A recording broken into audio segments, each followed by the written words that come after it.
A very good morning to one and all present in this virtual meeting. First of all, I would like to express my sincere thanks to all the participants who have joined today in this virtual meeting.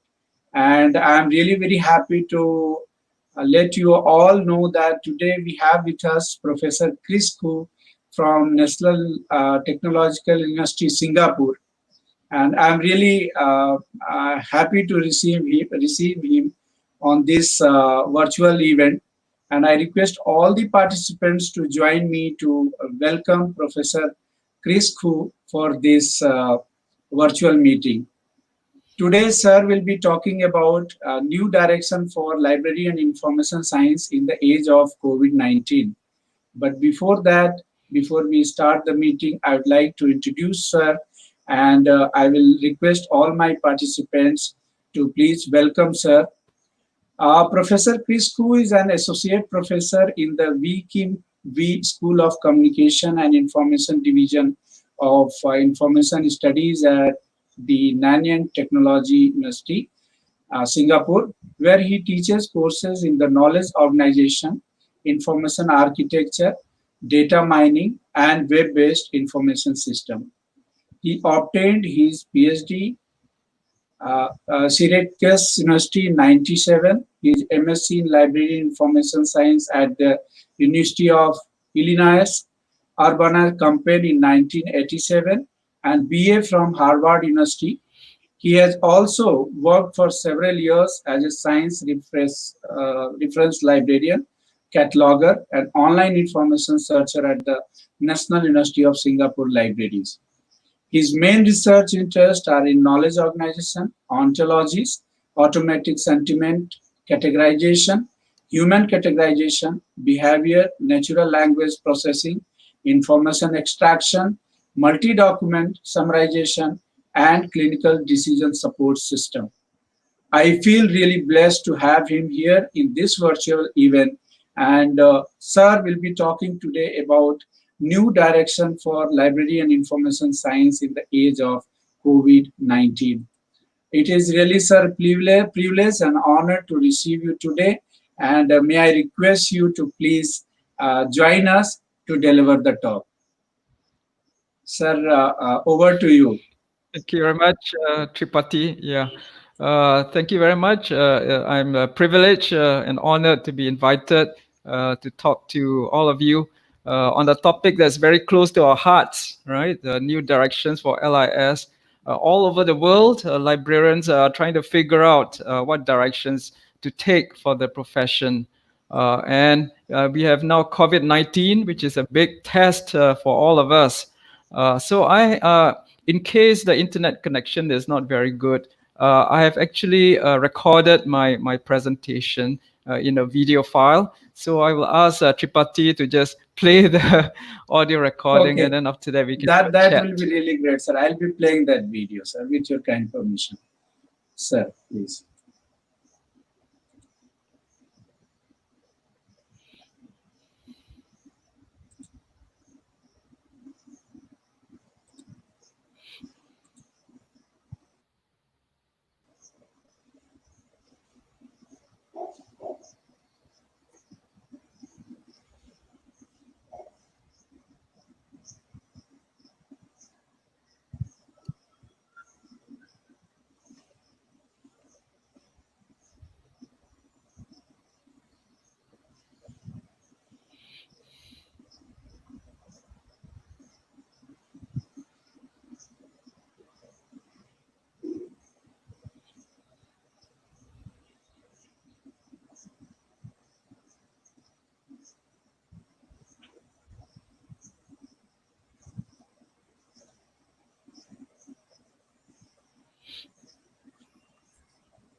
Tripathi, Yes, sir. I'm not getting audio. The audio is not on. Okay, I'll just I check, think sir. you may need to I'll share just, yeah, you may need to share the computer sound, because when you play the audio, it's in okay, your computer. okay.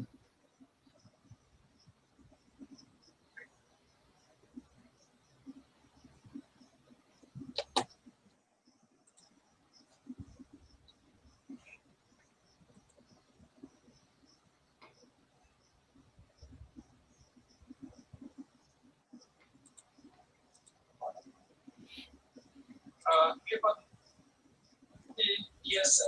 I'm not getting audio. Audio is not on.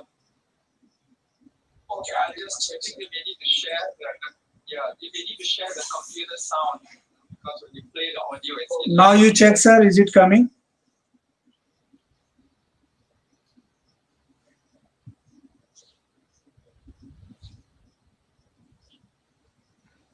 No, no audio yet.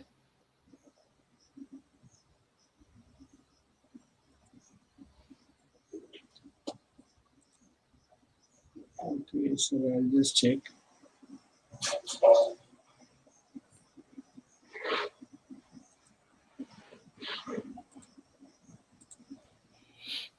From my side, everything is okay. Yeah, but you need to share the computer screen as well as the audio, I shared the audio the also, sir. system sound. You Yes, have sir. to I share the shared it. system I audio. shared it. I shared it, sir. I think it must be audible now.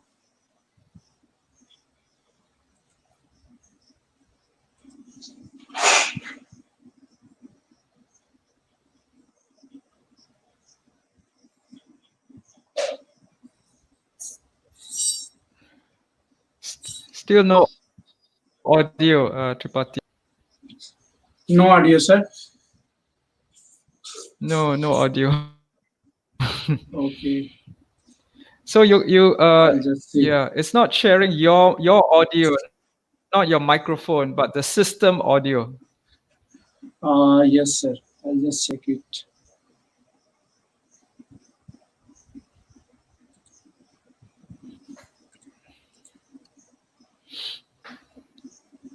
I'll just check it, sir. Yeah, take your time. Yeah. We are all learning the new Yes, sir. technology. Yes, sir.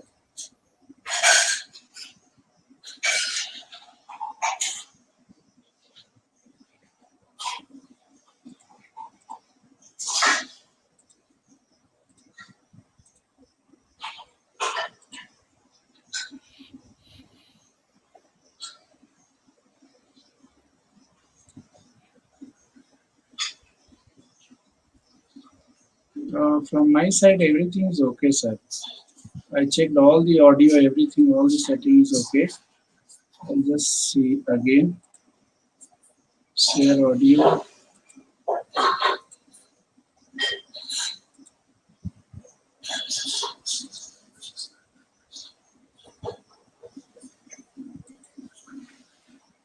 Now just check, sir. Are you getting now? Sir, is it audible? Uh, can you? Okay. No, I'm not getting the audio. I think you have turned up the audio very high, right? But I still cannot hear anything. Okay, sir. Let me check at my end in 1 minute, sir. I'll just see. Okay, we give it another try. Then if it doesn't work, then I will do a live presentation. It's just that I'm not sure whether the internet connection is good enough. But then I will do a live presentation. It's Okay, just sir. that I'll just check. I'm not sure whether the internet connection is good enough. But then I will do a live presentation. Okay, sir. I'll just check. I'm not sure whether the internet connection is good enough. But then I will do a live presentation. Okay, sir. I'll just check. I'm not sure whether the internet connection is good enough. But then I will do a live presentation. Okay, sir. I'll just check. I'm not sure whether the internet. Is MSc in Library Information Science at the University of Illinois.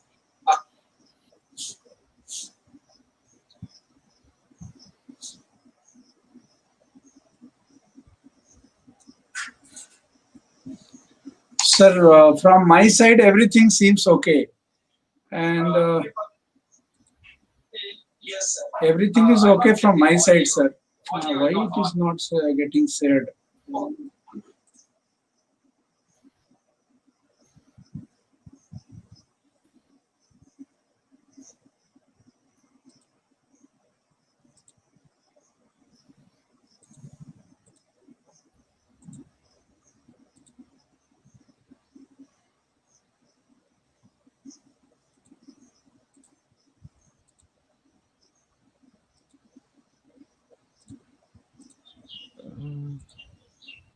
Just a minute, sir. I am just trying last. If not, then we will go with other options. We need to share the computer sound because when you play the audio, it's in your computer.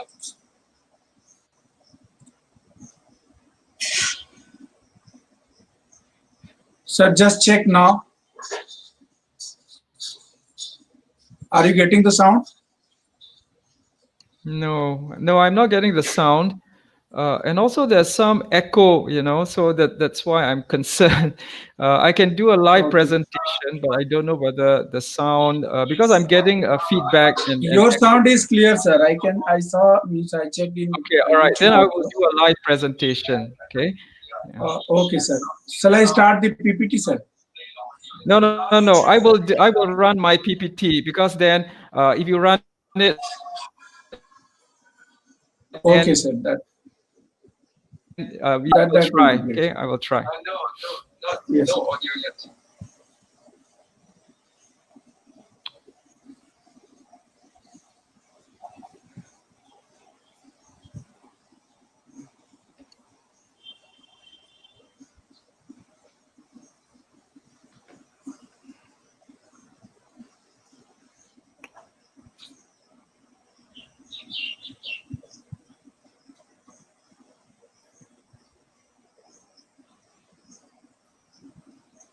See my PowerPoint? 1 minute, sir. No, sir. Can It you see is my not. PowerPoint? No, sir. It is not visible, sir. Can you see my No, sir. Okay, the problem is that I can see my own PowerPoint on Yes. I got the it, sir. screen. No, I got it. Yes. Okay, the problem is that I can see my own PowerPoint. Okay, Okay. so it's a bit slow. Ah, I can see my own PowerPoint. Okay, so it's a bit All slow. right. Okay, I will try. Okay, sir. Okay. All right. Let me try. Okay. Let me start. Okay. Okay. Let me start by introducing my school very briefly. It's a Wee Kim Wee School of Communication and Information.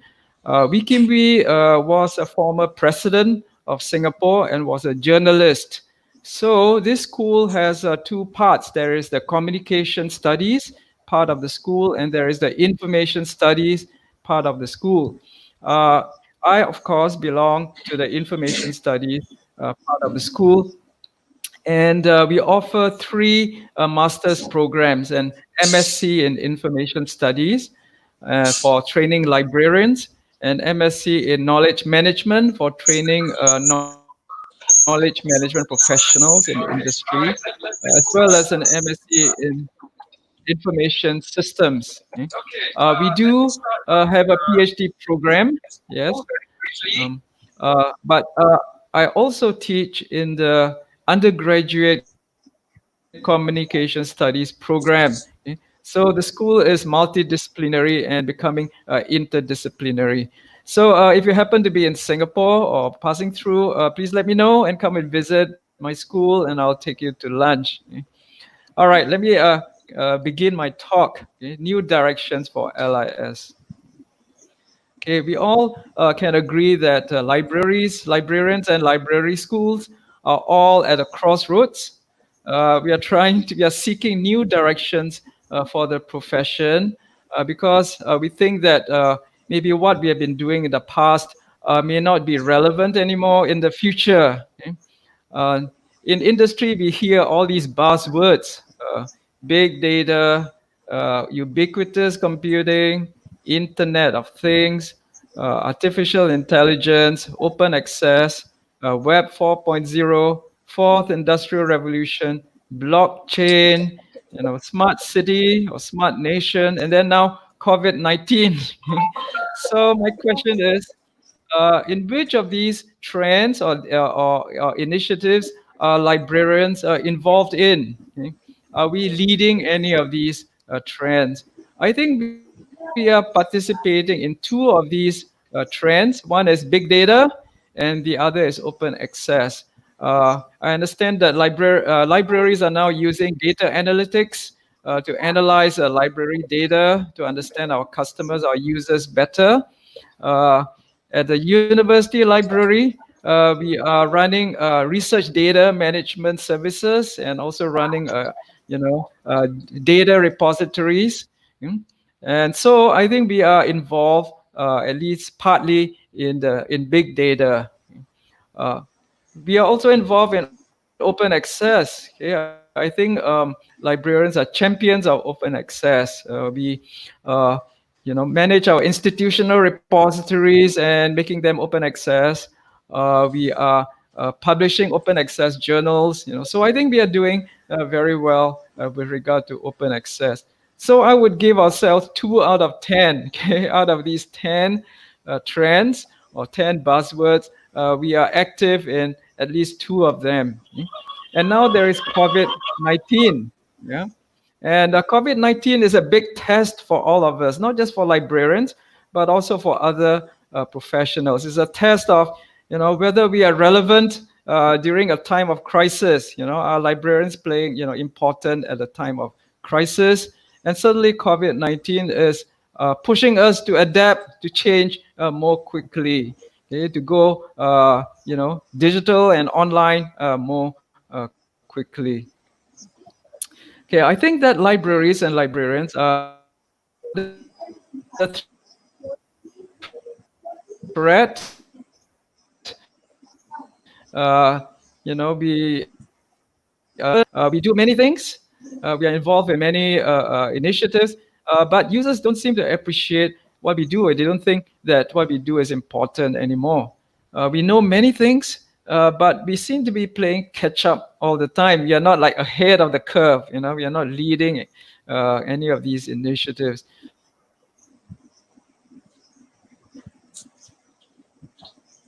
And probably don't care. Okay, what about COVID-19? What is the librarian's role at a time of COVID-19?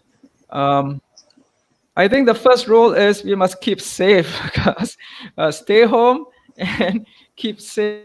Wear your mask if you are going out. Keep a safe social distance. Okay? So librarians are not playing a front line role, okay, in the fight against COVID-19. So we should keep out of trouble. Right? I know that some libraries are offering free online resources and certainly open access resources to support people who have to stay at home. We try to provide some entertainment and education services to people who have to stay at home. For example, in Singapore, the National Library offers a free access to the national newspaper. Yeah, usually we have to pay a monthly subscription to read the national newspaper, but now it is offered free of charge. I know that the libraries are closed, right? So all the loan due dates are waived, are pushed to until the lockdown is over. They have waived my fines. I pay a lot of fines to the public library, and I never imagined that one day they would actually waive my fines. So COVID-19 has forced libraries to waive fines. I know that librarians are engaged now in professional continuing education, just as you're doing now, right? If it's not for COVID-19, you will have no time to listen to me. and maybe Mr. Tripathi won't invite me, right? If there's no COVID-19. Okay, but now we have time to engage in professional continuing education. I hope that librarians are taking advantage of this downtime to plan new information services to roll out after the lockdown is is over. But what else are librarians doing? What role can we play in COVID-19? So I'm going to point out a few areas where we can play a role in COVID-19. Now, in Singapore, the government has designated some professions as essential services. Okay? They are essential services even during COVID-19. For example, the doctors, of course, they are essential services. The police, the military, the social workers, they are essential services. Also essential are the cleaners, people who clean up, the streets, the homes, and so on. The garbage collectors are essential services, right? But not librarians. It's sounding like we are not even as essential as the garbage collectors. Okay, so all right, that's a joke, right? But it shows that we need to do something to make ourselves more relevant in society and in industry. Now, all over the world, librarians are organizing conferences and workshops like this one to talk about the future of libraries. In the US, in the United States and Canada, some 5 years ago, there were a series of seminars for library managers and library directors and chief librarians to plan the future of libraries. And Ken Haycock summarized the questions and challenges raised in these seminars. It's interesting that in these seminars they could agree on the questions and the problems, right? But there was no consensus on the solutions. What are the directions that libraries should take? They couldn't agree on it, but they could agree on the problems.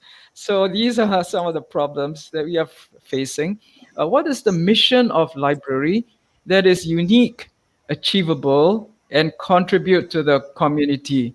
So certainly at this time of COVID-19, we need to ask this question.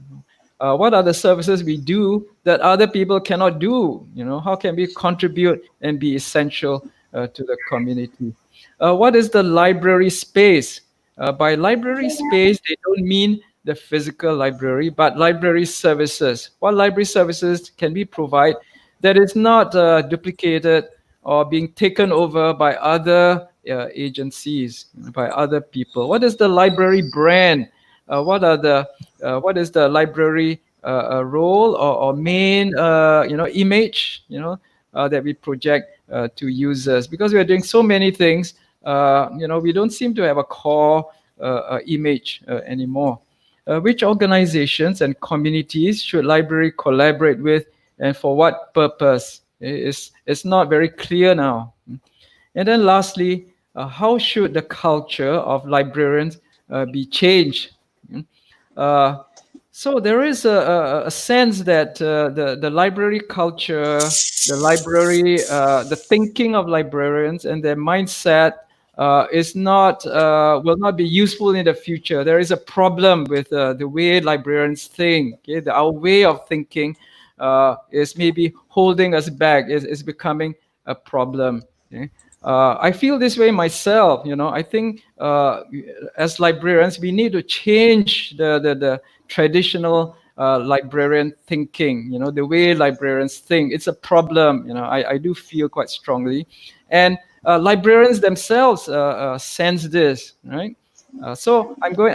Quite a lot of my talk will be on this way of thinking. How should we be thinking, moving forward? IFLA carried out a survey of library associations. So they asked all their member library associations to survey the librarians in their countries to find out what are the challenges and opportunities facing librarians. So they came up with top 10 goals and top 10 opportunities. Okay, so let's take a look at them. Okay, take a look at this summary of top 10 goals and opportunities.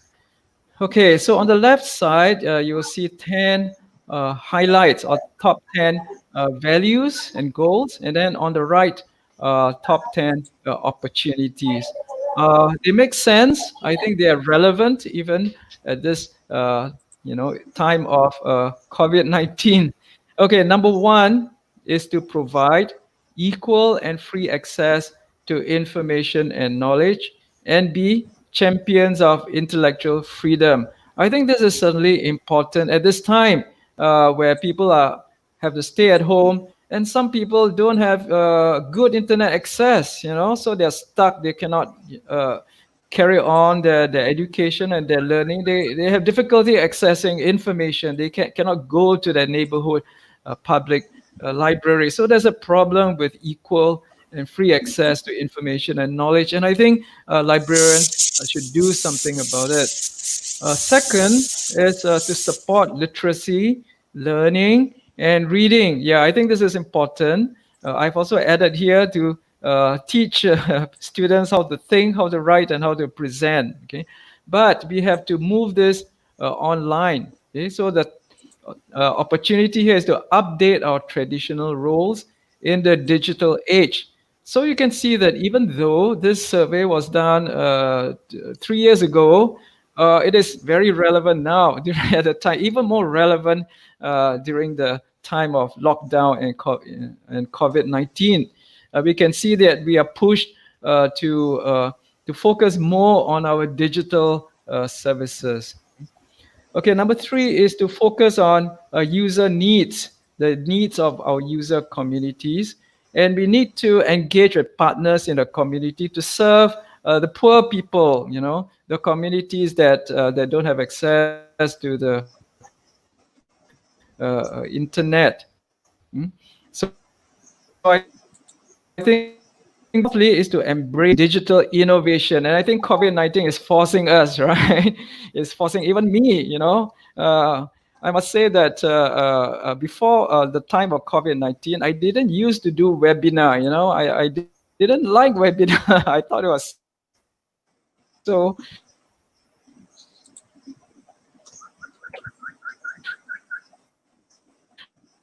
uncool. But now we have to get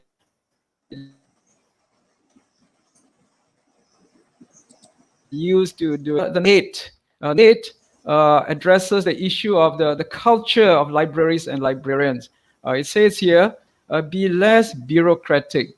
Okay. Now, remember that this is from a survey of librarians. So librarians are saying that libraries are too bureaucratic. So they admit that the culture is too bureaucratic, too top-down, inflexible and resistant to change. Librarians need to be proactive and open to innovation. We need to overcome our passive mindset and embrace innovation. Okay, so I think COVID-19 is forcing us to embrace innovation. And I don't know whether it's forcing us to become less bureaucratic, but I think being less bureaucratic means we need to empower librarians to come up with their own ideas, for new services. We need to encourage them to develop new services. I think a good example is Mr. Tripathi, right? He has taken on the role of being a facilitator of professional education, being a gatekeeper, yeah. So I think we need to follow in Tripathi's footsteps, right? He is leading the way, right, to be less bureaucratic and to take initiative, rather than to wait for the directions to come from the top. Okay, now IFLA, after they completed this survey, launched a Global Vision Idea Store. This is a website to collect ideas from librarians on the future of libraries, the future services that libraries should engage in. The website is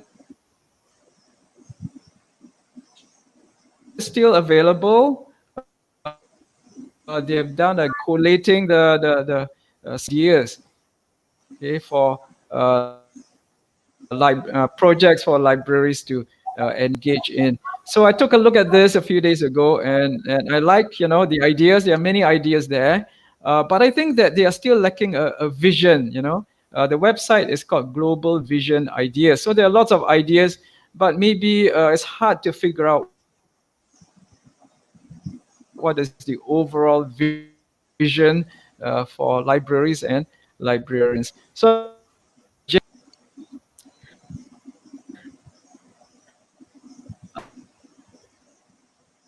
science and technology is planning a special issue on paradigm shift in information research. Okay, and these are the guest editors: Rong Tang from Simmons University and others.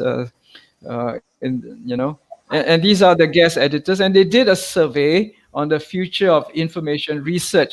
So in terms of LIS research, we are also trying to figure out new directions to take. Okay, now I want to suggest some ideas, okay, for you to consider. But maybe I should take I should check with Tripathi. Tripathi, how is the audio and video? Is it coming across smoothly? It is okay, sir. It is okay, sir. It's fine. Okay, In all right. So in between, audio is cracking, but it is getting normal after a few seconds. okay, right. In Yeah, any it's case, okay. if something happens, I have actually put the video file on Google Drive. Okay, so Tripathi can actually give you a link to Google Drive for you to download the Yes, sir. video presentation. Yes, sir. Okay? All right, Yes. so let me suggest a vision and mission for libraries.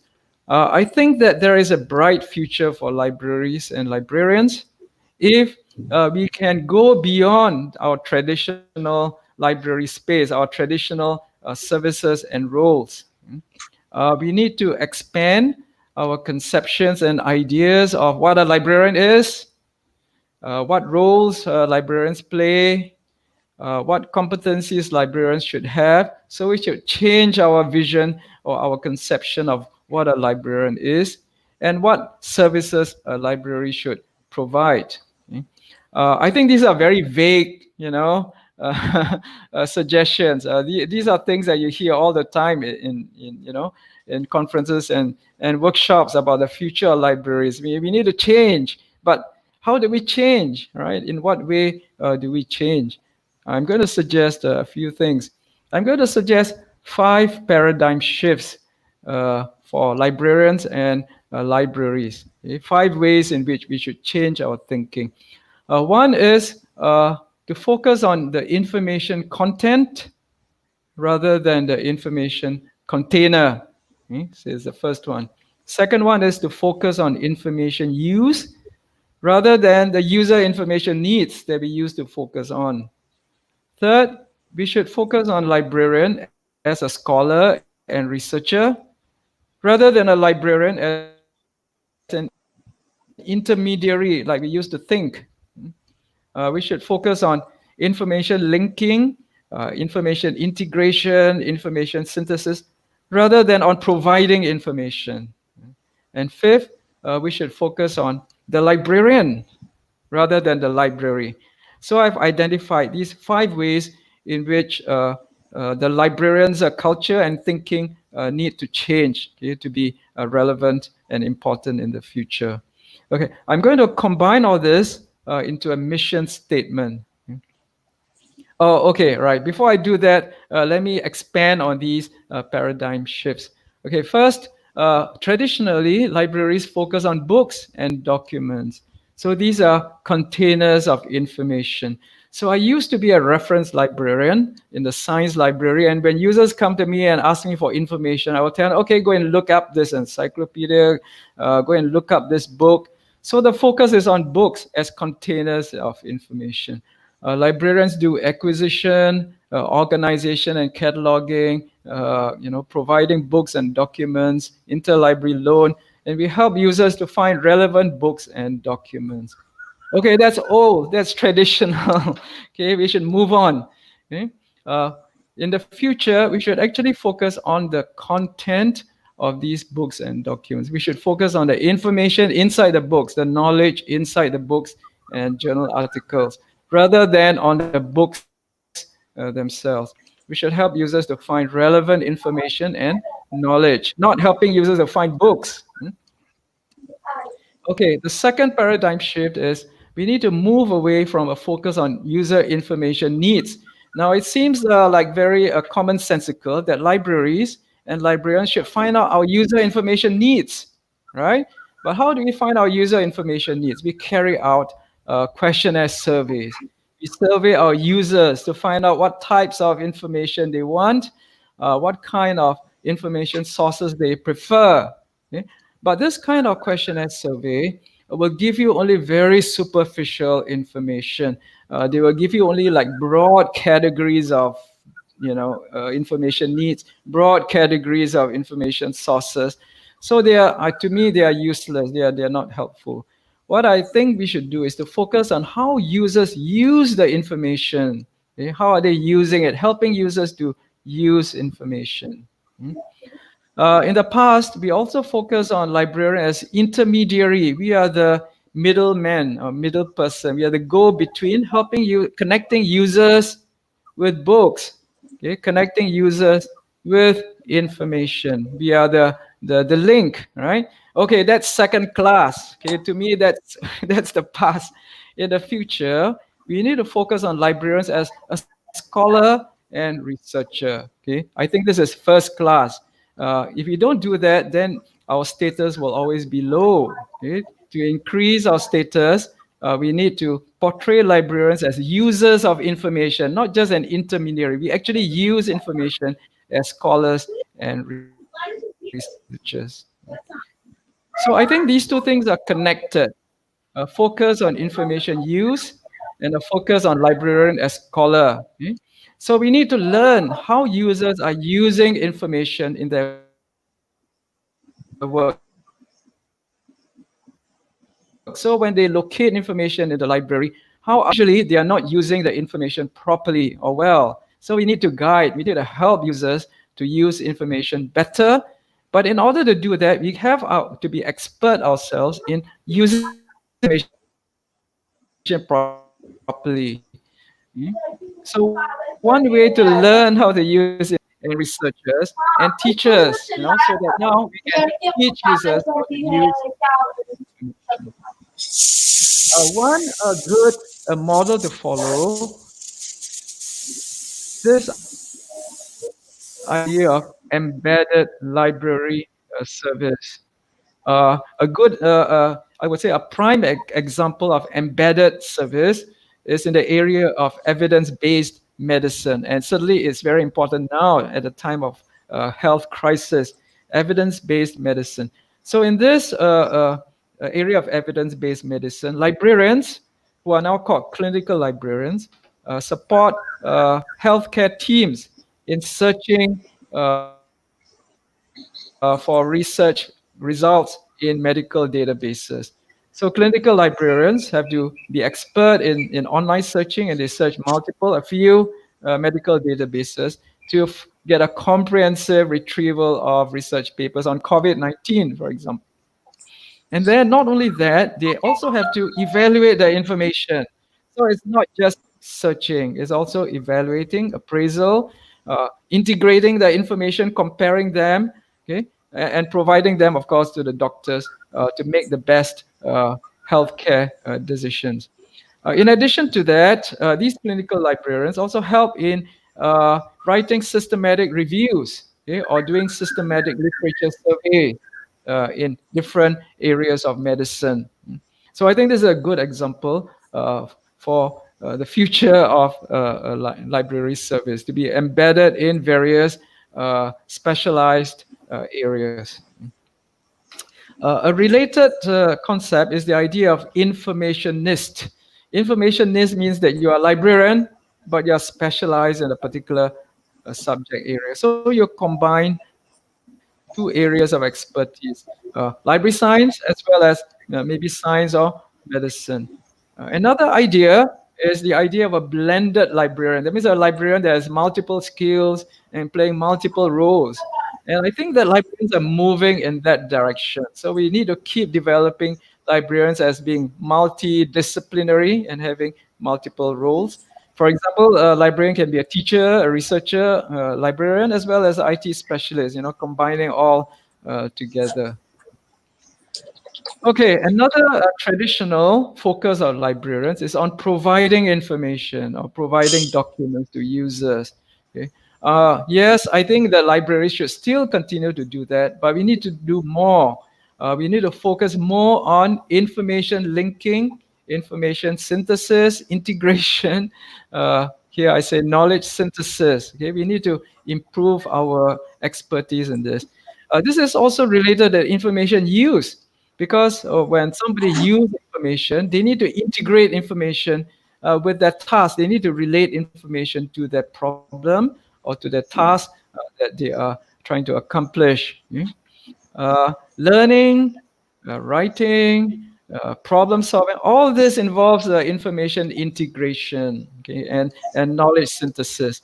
Okay? So librarians need to be trained as researchers and scholars so that we can become expert in synthesizing information, synthesizing knowledge, so that we can help users do this. Okay, we can help students to learn better because that is synthesis, right, of information to become knowledge. And lastly, our traditional focus on library, how good our library is, how nice it looks, the architecture, the library collections. Okay, I think that's traditional.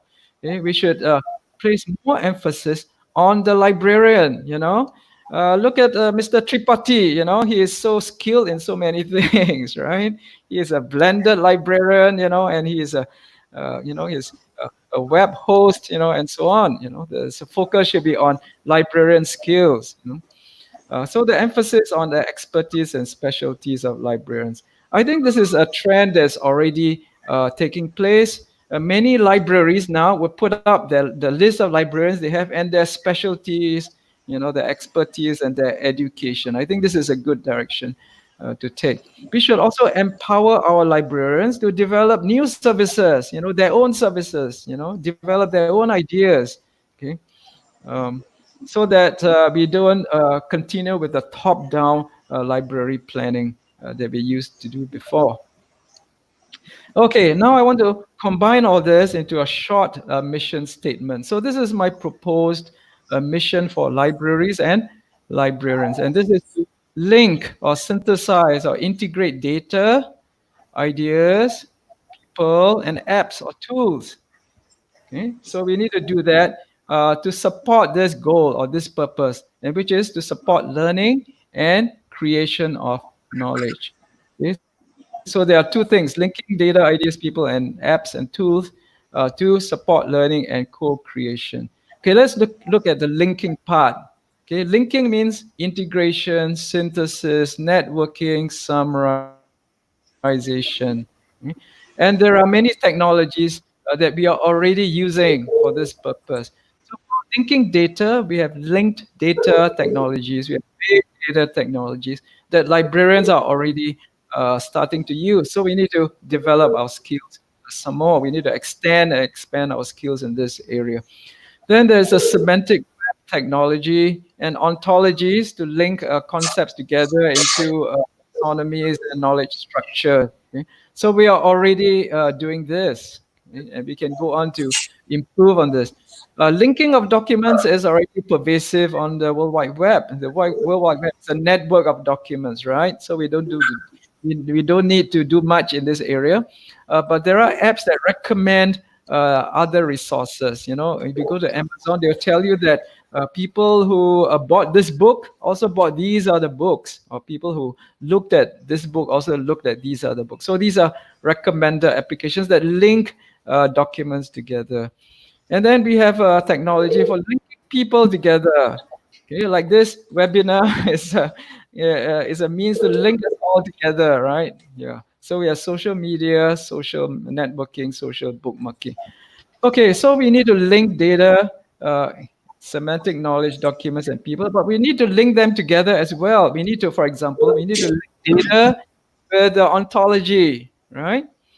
We need to link data with documents. We need to link data with people. So in other words, we need to link everything together so we can go, improve on this idea of linking, synthesis, networking, everything together.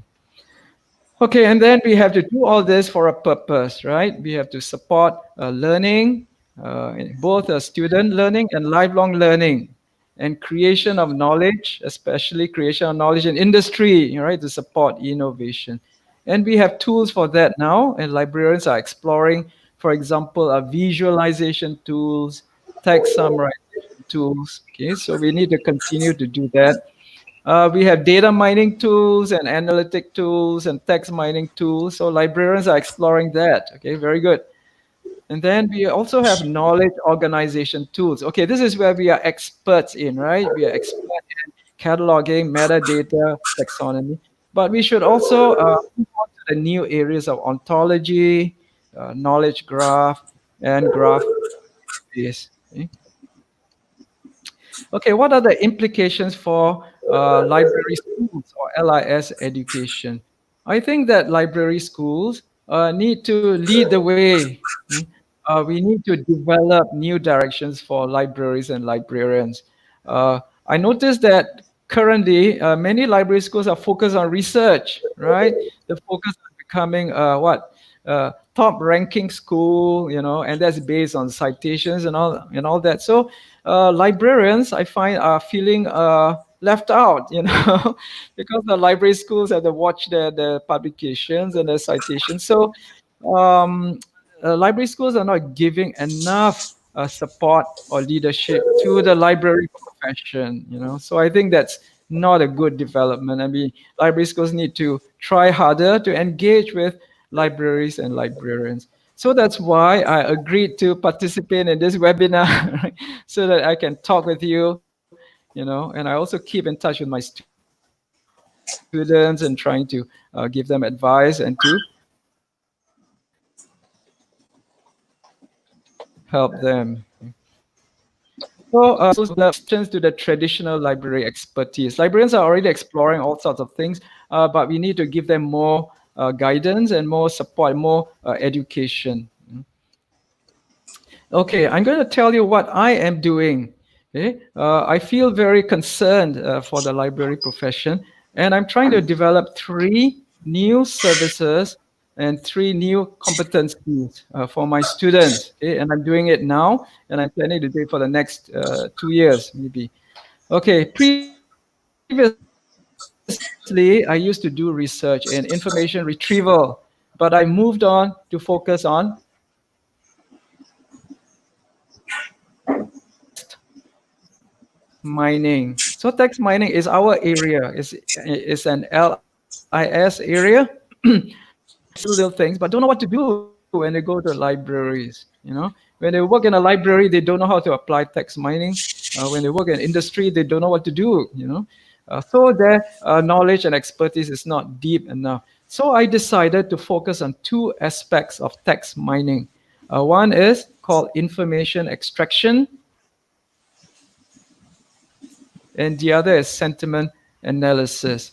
Okay, sentiment analysis is a buzzword these days. There's a big demand for people who can do sentiment analysis because many companies are now analyzing social media posts, right? And they want to find out whether the posting is good or bad. Is it positive or negative? They want to find out what users are saying about them. So sentiment analysis is one area that that library schools can teach their students so that they can get a job. Okay? Yes, I'm working in this area, but I want to focus on the first one, information extraction. Now, the reason I think information extraction is critical in the future is because many organizations now have institutional repositories. I know that most government agencies in Singapore, and I presume in big multinational companies, they will have enterprise portals. They will have digital libraries, portals, SharePoint portals, with lots of documents, lots of reports, lots of minutes of meetings, papers, but nobody is using them. They just dump all these reports into the repository, and then nobody looks for them anymore because it's the repositories are hard to browse. Okay, they are hard to search, and it's hard to extract, learning points from all these documents. There's information overload. Okay, so my students are telling me that I used to teach them taxonomy, construction, right, metadata, but this is not helping the users in their organizations. So I've decided to develop methods for information extraction to extract facts and information from these documents and synthesize them and link them and visualize them, okay, to help users in the companies to extract a valuable knowledge from the documents in the repository. Okay, the second area that I'm focusing on is on information literacy and scholarly communication. So librarians are doing this. They're doing information literacy and scholarly communication. But I think traditionally, librarians, when they teach this, they're teaching students to what? To do citation, right? To cite sources properly. They're teaching students not to plagiarize. They're teaching students online searching, how to search in databases. Okay, I think this is not good enough moving forward. I think librarians also have to teach academic skills in general. We have to teach students how to write good literature reviews. So, in other words, it's not enough just for them to retrieve information or retrieve documents. We need to teach them how to select information from these documents and how to use them in the literature review and how to write the literature review properly, how to synthesize their ideas in the literature review. Okay? So I'm suggesting that librarians should go into teaching students academic writing. Now, I know that all universities have academic writing departments. There are language departments or communication skills departments that teach students how to write. But their focus is on the language, is on the linguistics. It's not on how to use information. Whereas librarians should be experts on teaching students how to use information in their academic writing. So this is another area that I'm working on to try to show librarians what to do, in teaching literature review writing and academic writing. Okay, a third area that I'm focusing on to try to develop new competencies is in the area of knowledge organization. So I've been teaching a course on knowledge organization, focus on metadata, taxonomy construction to be used in enterprise portals. But now my focus is actually on ontology. Okay? So ontology is the future, I think, of one direction that libraries and information science can take. Focus on ontology, and now there is something called knowledge graphs, and there's graph database technology, there's graph vision. Can learn to get a job in the future. Okay, let me explain this in more detail. Okay, in terms of information extraction from documents, I have a collaboration with the Singapore State Courts. Okay, so Singapore State Courts is maybe in other countries it's called the subordinate courts. They deal with smaller crimes, right? They don't deal with murders and all that. They deal with minor crimes, but they have lots of documents, of course, in the courts. So I'm working with them to develop information extraction methods to extract important facts from these documents.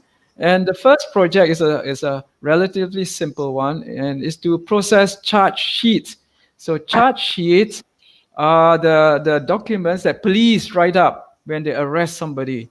When they arrest somebody for breaking maybe COVID-19 rules, they need to write out a charge sheet to accuse the person of a particular crime and to specify the details of the crime. So I am working on a method to extract facts from these charge sheets. Okay, here's an example of a charge sheet. Okay, I have to apologize that this is quite blurred. So let me read it out to you. Okay, so these are details of the accused, the person who is charged with a crime. And then here it says, you are charged on 19th November at 12:30 p.m. at this address, 260 Victoria Street, at the cold storage supermarket, did commit theft. So this is your crime. You committed theft of the following items. One bag of Lavazza coffee powder valued at $14, and then another bag of Lavazza coffee powder valued at $15, with a total value of $29 in the possession of somebody. So you stole from somebody.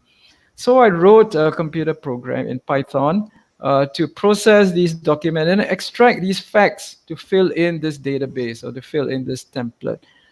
So over here you have the organization or the venue where the theft occurred. So this theft occurred in the cold storage supermarket, and the victim is this guy, and the date is here.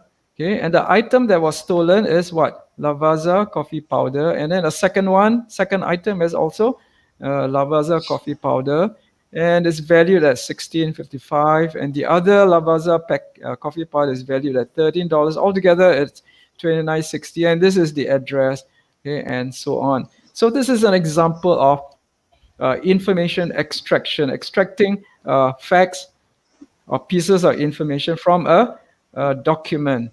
Now, this document is very simple, right? It's very short. Actually, it's not easy to extract these facts as well.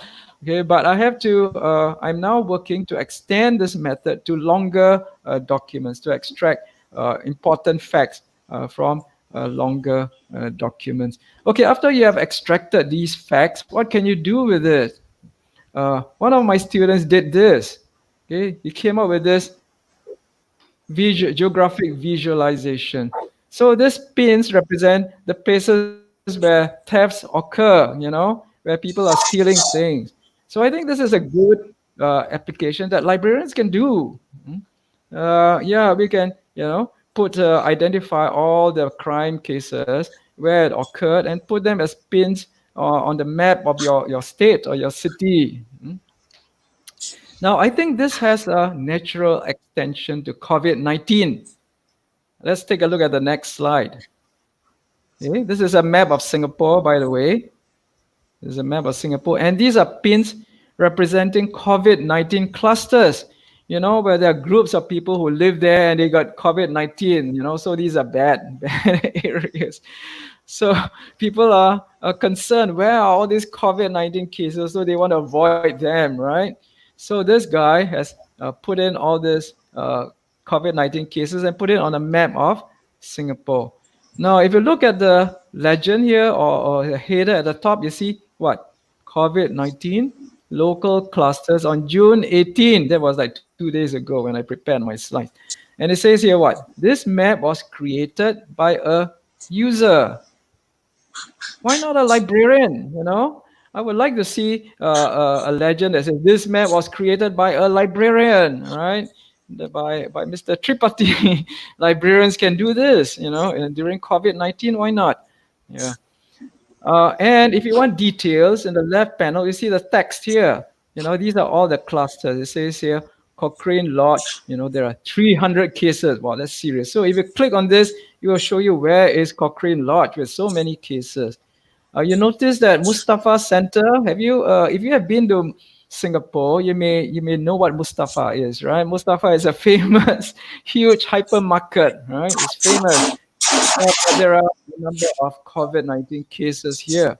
So this is something librarians can offer a similar kind of service for various kinds of topics.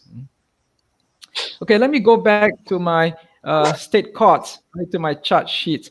So after I extracted the information from the chart sheets, the judges as state courts want to see whether there's a relationship between those facts and the jail term or the what do you call this, uh, the penalty that they meted out. Okay? So we focus on jail terms. So we look for correlation between the amount stolen and the length of the jail term. That means, the judge says 1 week jail, 2 weeks jail, 1 month jail, 1 year jail. So is there a relationship between what is stolen and the length of the imprisonment? So I found that if we multiply these two things together, we multiply the amount together with the number of items, like 2 Lavazza coffee powder package, then we got a correlation of 0.61, which is pretty good, right? So this is an example of predictive modeling. After extraction, you can do data analytics to predict to predict what's going to happen in the future. Okay, now, how do we extend this to COVID-19? So I'm going to tell you about a new project that I'm starting now. In fact, I'm going to start next month. And this is on summarization and visualization of research on COVID-19. The idea here is that there are lots of COVID-19 research papers that are published every day. So it's difficult for the doctors and the government, officers to sieve through this and make sense of all this research, right? It's coming out every day and the papers are hard to read. So I have a research team in the university working on this area to see whether we can use information extraction to extract research results from COVID-19 research. Okay? So we want to develop a method for information extraction and then summarization of the research result. And then we want to develop a visualization method, graphical visualization, to show all these results and to show how they are linked together, how they are related, how they compare, to see whether we can summarize them or generalize them in some way. And then to develop an interface to present all these results to the public. So this is, I think, something that the more technical librarians can learn to do, right? So I'm trying to develop this information extraction method that I can teach my students so that they can go out and offer this service to organizations to mine, okay, to do information extraction from their enterprise portals, to extract important results or important learning points from the documents. Okay, let me move on to ontology. So I told you that this is another competency I'm trying to develop in my students. Now, I think as librarians, we know or we have some idea what an ontology is, right? An ontology is a network of concepts. There are taxonomies to show subclasses of concepts and other kinds of relationships. But the problem with ontology is that it's difficult to build applications on the ontology. So in the past, ontology is like a research area, right? You do this very difficult ontology research, but in industry, there are no application. So I'm trying to teach students how to build applications on top of their ontology. So that's why I'm using knowledge graphs, a graph database, a visualization interface, to leverage, to build real applications based on the ontology. Okay, this is relevant to AI, to artificial intelligence. At the moment, the hype is on data-driven AI, making use of all the big data that is available to develop intelligent applications. So this is called data-driven AI. This is a hot topic now. But AI researchers know that in the future, we need to include ontologies. So we need to combine data-driven AI with ontologies, what is called semantic AI. Okay? And I know this because these AI researchers have approached me. They have come and talked to me to ask me to collaborate with them to explore how ontologies can improve AI, because they know that in future, they need ontologies so that AI can be more intelligent, can work with words, can work with concepts, rather than just the data. So ontology is need to support what is called symbolic AI or semantic AI. Semantic means meaning, right? Meaning means control vocabulary, ontologies, classification schemes. These are needed in AI applications in the future. We also need ontology to organize Internet of Things, because in the Internet of Things, there are also the gadgets, and the gadgets are producing all sorts of data, and how to organize and link all this data together. We need ontologies. Ontologies are needed in digital humanities research. And I think many university libraries are supporting this. Librarians are getting involved in supporting faculty in digital humanity research. So I think this is in such.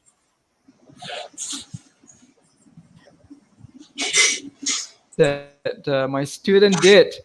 Okay, so she developed an ontology to support reuse of data sets in the university data repository. So you know that university libraries now develop or manage data repositories. They are collecting research data from the faculty and putting into this digital library.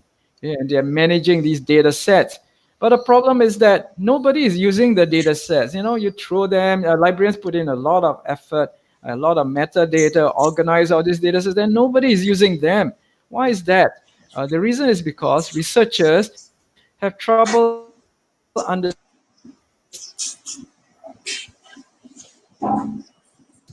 and evaluating the data sets.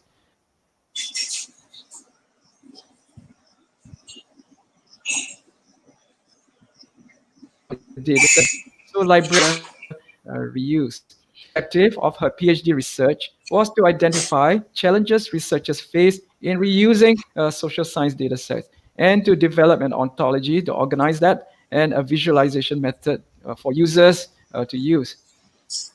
And I'm currently working with her to develop a web application for this, okay, using a graph database called Neo4j. I think graph database is an area, future area that librarians should get into. And we are also, developing graphical visualization tools using something called Cytoscape, which is an open source free JavaScript library. And then this one is a commercial product. Okay? And we are looking into this. So this is an example of a visualization of a data set. So these are variables in the data set. And you can see that there are nodes here that are linked together. And the nodes here actually are linked together in a taxonomy. So if you look at, for example, this one, outcome here, and then you see that there's a subclass that says work-related outcomes. And then another subclass here that says family-related outcomes. Okay, so there is a hierarchical relationship. Okay, take another one, goal in life. Here, goal in life. And then you can see a subclass that says work goal importance. And then here we have family goals, right? So these are subclasses. So you can see that taxonomies are used in this visualization to help users to figure out broader and narrower concepts. And these variables or these concepts are related to this HP1. So this HP1 is a hypothesis, a research hypothesis in the research paper. So in other words, we are helping users to visualize the variables in the data set, the research objectives, research questions, and how they are all linked together or how they are all synthesized. And of course, this visualization is not good enough. You need some text as well. So you need to have a text panel here. Okay, so this text panel gives you more information on these variables. So if you select these variables, then they appear in this text panel. For example, here you see the first time it says ordinal variable or categorical variable. Okay? And then if you read the text here, it says, during the years of your education through high school, did you like going to school a lot, some, not much, or not at all? So clearly, this is a questionnaire question, right? This is a questionnaire survey, and this data is from a questionnaire survey. So we are developing a visualization interface like this to help users to figure out how the variables are linked together. And not only that, we want to link data set across the whole repository. So this is a visualization of 17 data sets, right? We have a lot of data sets and we retrieve them, but we want to see how they're linked together. Do they have the same variables, the same research questions, the same questionnaire items? Okay? So these are from 32 research papers. And okay, this is very difficult to see, right? Okay? But the visualization interface allows you to zoom in. You can zoom in to get more details like this.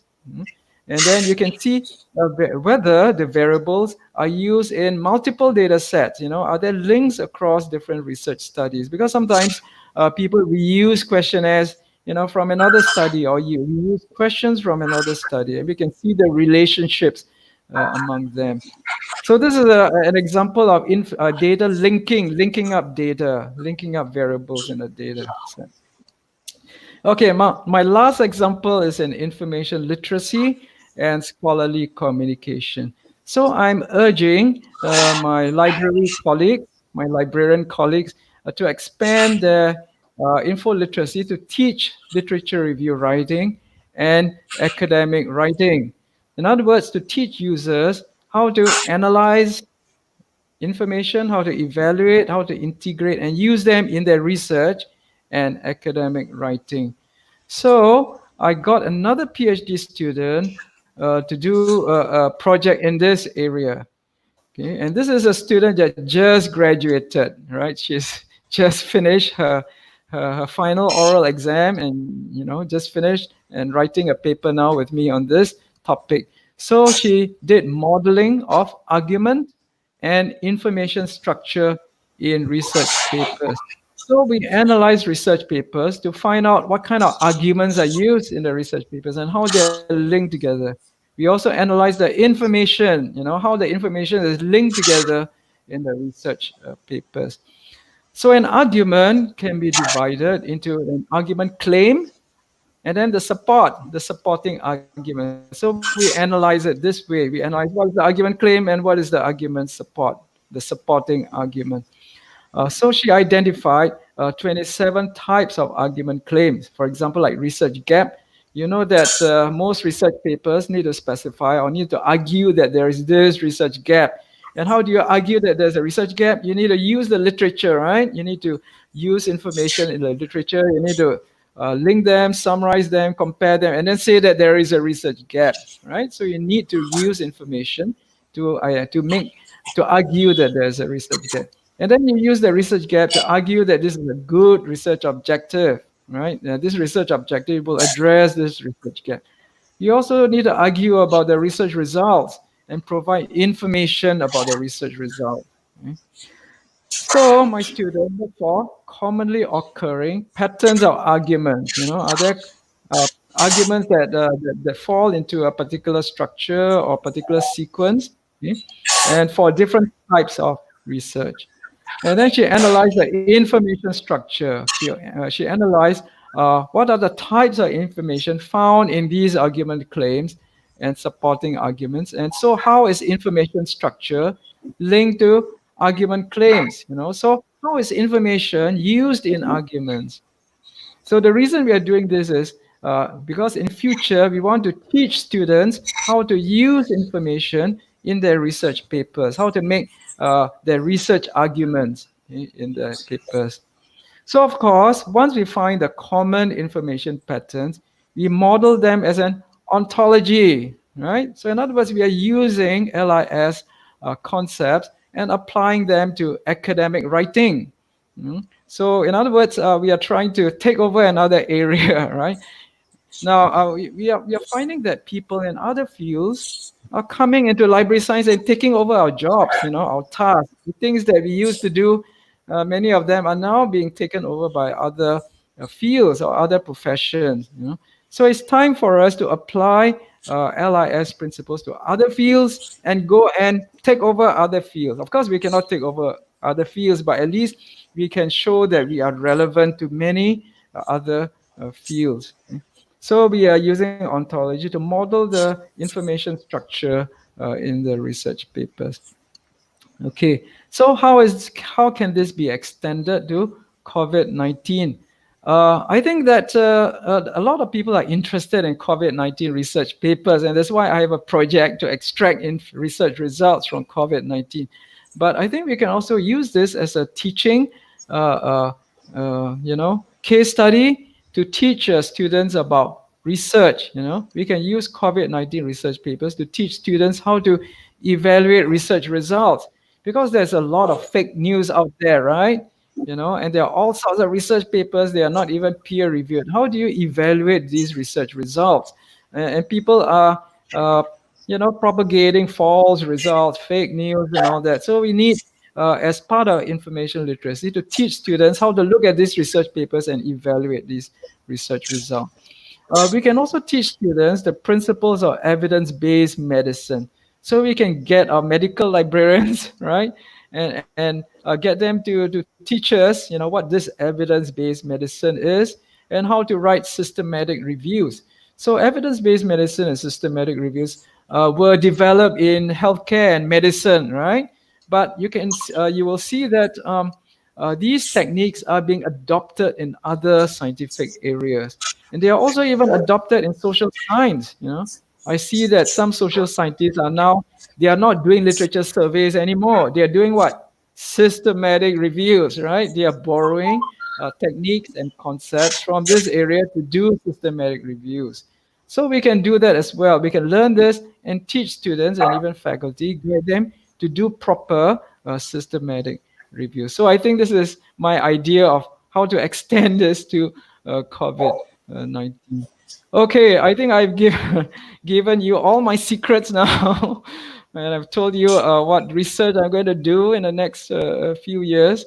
And so uh, uh, I think we should have some time now for you to give me feedback and tell me you don't like my idea, you have better idea. Yes, we need to share our ideas, because I think librarians have lots of ideas, and we need to empower individual librarians to develop their own thinking, right, and their own ideas, and apply these ideas to develop new services. Okay, all right, that's it for my talk. Sir, Okay, over to really you. thank you. Sir, sincere thanks for this wonderful session. And really, you have touched upon every point and every aspect related to library and library professional, what they are supposed to do and how to take care of the services in the libraries. So first of all, sir, on behalf of all the participants and my own behalf, I express my sincere thanks for this talk.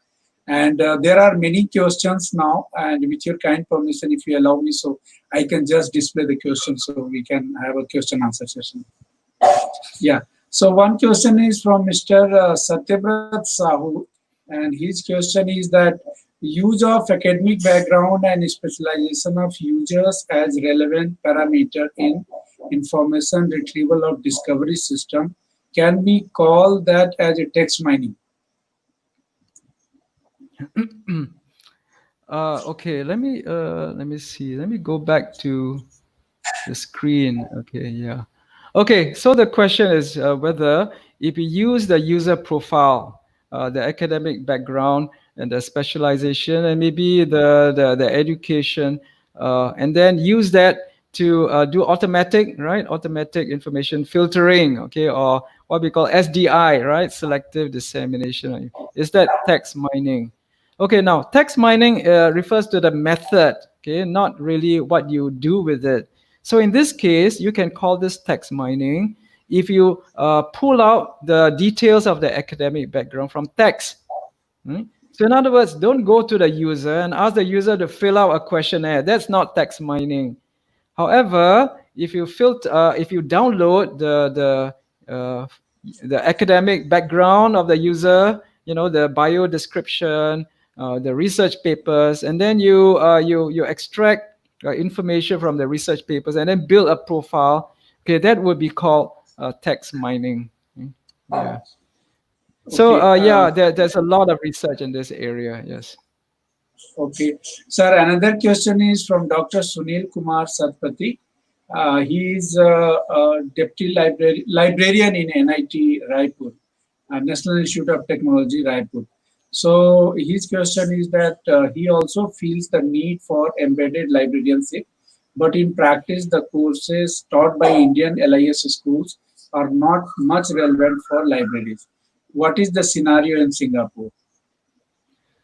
I think there are two questions here. One question is on embedded librarianship, and another question is whether the courses that we teach in library schools are relevant to libraries, right?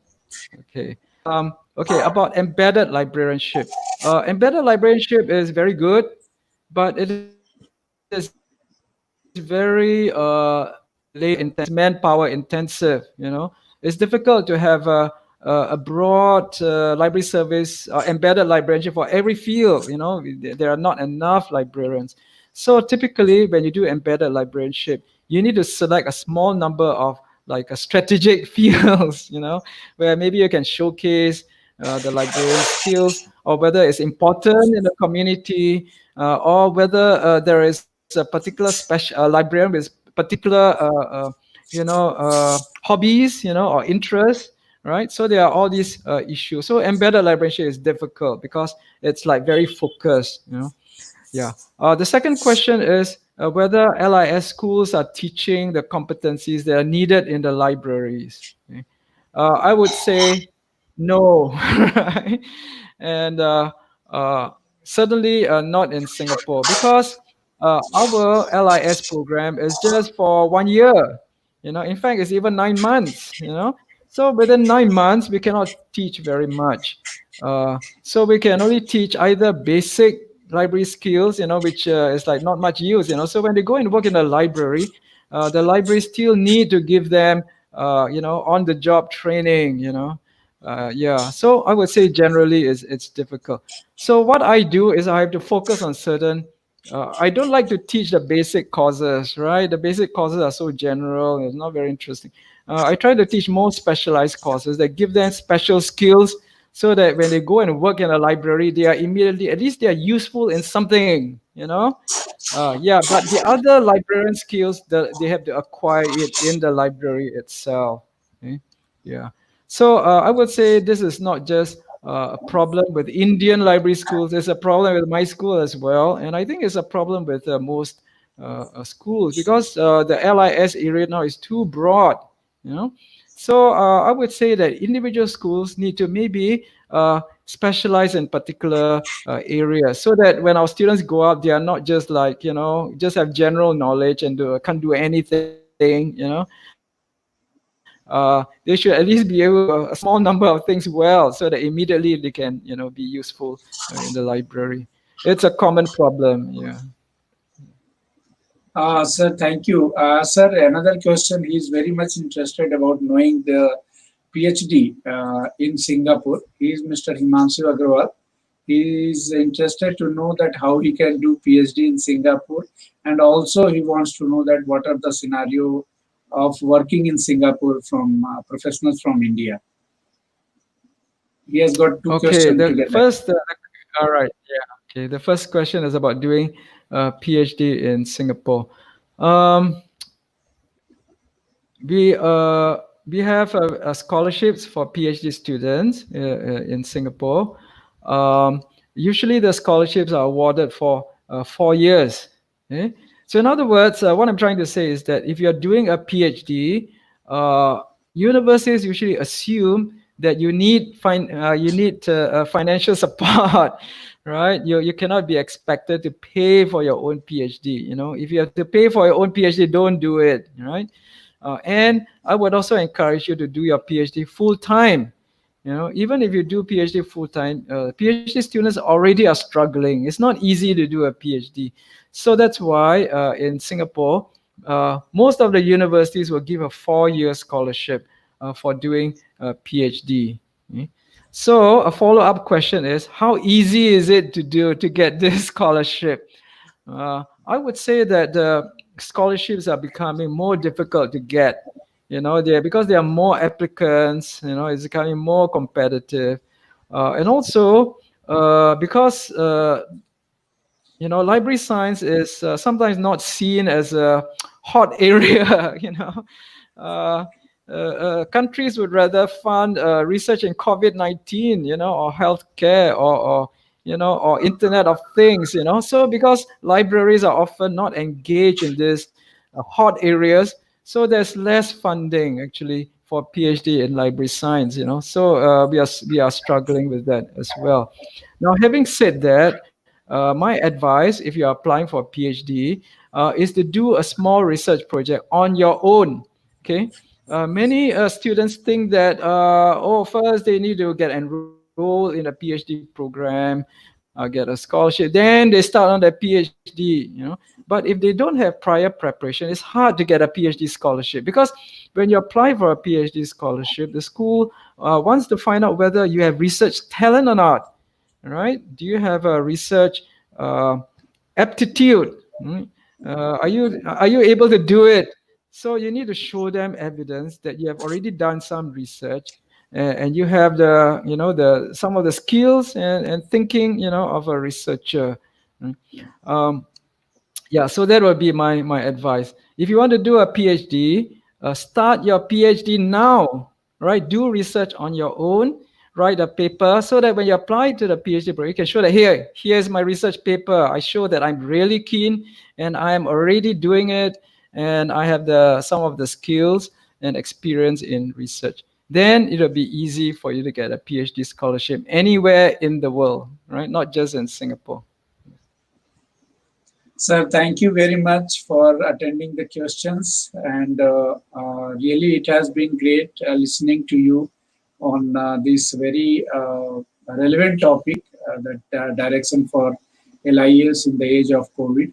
The whole world is suffering from this COVID, and they all trying to find the way to overcome this situation.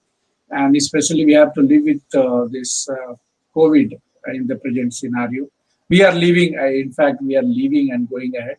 So thank you very much, sir, for showing the path and throwing the lights on the different aspect for library and library professional. It has been really great to listen to you, sir. And the feedback link, sir, I'll be sharing with all the participants, and I'll share the opinion with you soon. So Okay, yeah. thank you So very I much, have a sir, link for to the PowerPoint slides, and also the video, so you can share it with the participants as well, the PowerPoint Sure, sir. slides. Ji. Yeah. Sure, I'll share with all of to them, and I'll let you know their feedback. How do they means experience your talk? And once again, sir, thank you very much for joining us, accepting my invitation, and delivering talk today in the morning. So thank you, sir. Thank you for Thank joining. you. Okay, sir. Thank you. Thank you. I sincere thanks to all the participants for joining this event, and I'll be sharing the feedback links with you all soon, and also I'll share the video and PPT shared by sir. So thank you all. Wish you all a very means a great day ahead. Thank you all.